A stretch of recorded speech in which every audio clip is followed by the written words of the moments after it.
Бүгінгі тапсырмамыз тыңдауда. Ерасылдың әкесінің жасы 22-де. Неште екен? 22-де. Әкесінің жасы қазіргі Ерасылдың жасындай болған кезде Ерасыл 6 жаста болған. Қазіргі Ерасылдың жасы нештеде дейді? Демек, бұл жерде біз қазір есептейікші. Мысал үшін жасы 22-де, әкесінің жасы. Ал қазіргі жасы біз білмейміз. Мына жерде бізге белгісі болып тұр, ал осыдан бұрын Ерасылдың жасы неште болған дейді? 6-да болған. Демек, біз не істеуіміз керек бұл жерде? 22-ден 6-ны азайтамыз. 22 мен 6-ның айырмасын нешеге кеткен болады? 46. Ал бізге айтып тұр. Дәл осындай кезде. Демек, қарасаңдар, тура несі?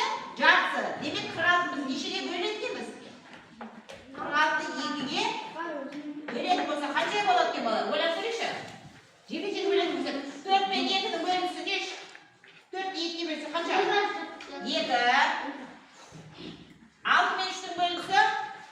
2-ның бөлінісі? 3, я? 3. Демек, 23 жас екен. Демек, қазіргі Ерасылдың жасы 23-те екен.